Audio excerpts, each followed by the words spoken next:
everyone, welcome back to my channel.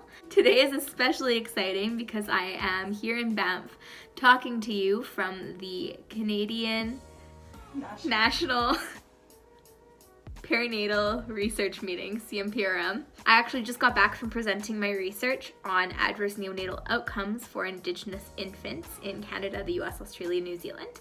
And I thought that that was quite topical given the fact that we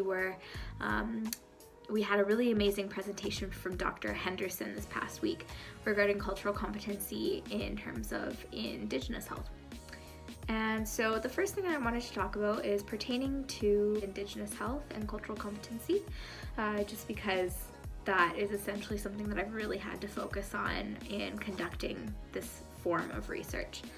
So I found it quite interesting when Dr. Henderson was talking about how many Indigenous reserves or communities there are in Alberta alone, and the fact that although we have these hot topic issues and adverse events that are happening for Indigenous groups in Canada, those effects are not the same across the board. So we see that with Aboriginal youth suicide, we see that with tuberculosis and water advisories. Those types of things are not homogeneous across populations. Therefore, any form of intervention or strategy targeting one particular cultural group cannot be an effective way of promoting change. So I just found it quite interesting to acknowledge that diversity within cultural groups. So I just find it important to consider the fact that this heterogeneity means that there is a need for different forms of community needs assessment and intervention with these communities. The second thing I wanted to talk about was not so much an aha moment as it was a difficulty that I had, and that has to do with how we define culture. I really struggle with understanding what culture means, and the fact that it acknowledges this group dynamic or a set of behaviors and attitudes and beliefs that are intertwined with the effects of society and language and experience, ethnicity, religion. All of those factors that contribute to identity are essentially also contributing to one's culture. And these shared cultural practices can allow an individual to view the world a different way. And I feel like because there's so much intersectionality in how an individual is perceived by the world and perceives the world, I feel like it gets quite muddy. Culture is quite important to define, especially in a research context. However, I don't know what the best way of going about it is, simply because culture is both intertwined and independent. And so the third thing I wanted to talk about isn't necessarily an aha moment again, but rather something that I'm trying to critique and challenge is how we measure cultural competency. So I'm actually going to start off by describing how in my advanced social determinants of health class, we've talked quite extensively about gender, and specifically in transgender gender identity.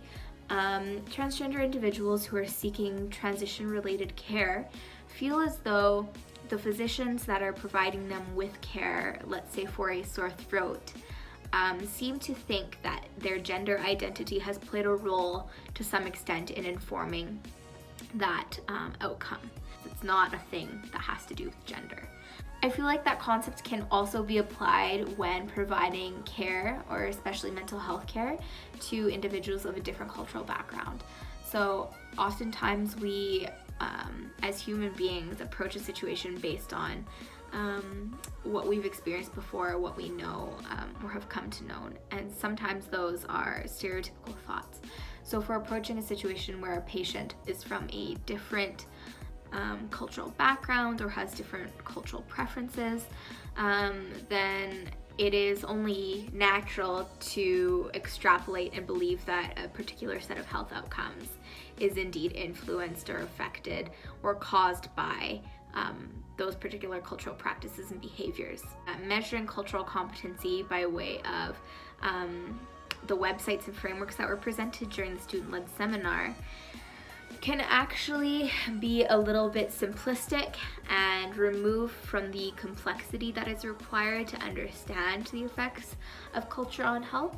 As much as culture does play a massive role in affecting the way in which an individual seeks care, receives care, it's also quite important to consider the fact that culture in itself does not dictate the way in which an individual will respond to Western ways of treatment or medicine. I feel like measuring cultural competency by way of checking boxes, see, I don't feel like those actually necessarily build cultural competency, but are definitely one part of the stepping stone to getting to a more holistic integration of culturally competent practice into the field.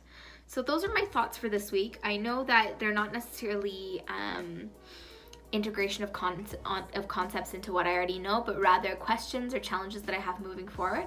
But I think that having those critiques and challenges internally will propel me a little bit farther.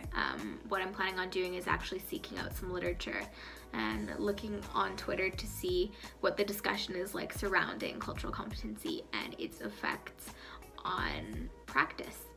So that being said, I look forward to speaking to you next week for the next seminar, and I hope that you've enjoyed our little discussion today. So take care.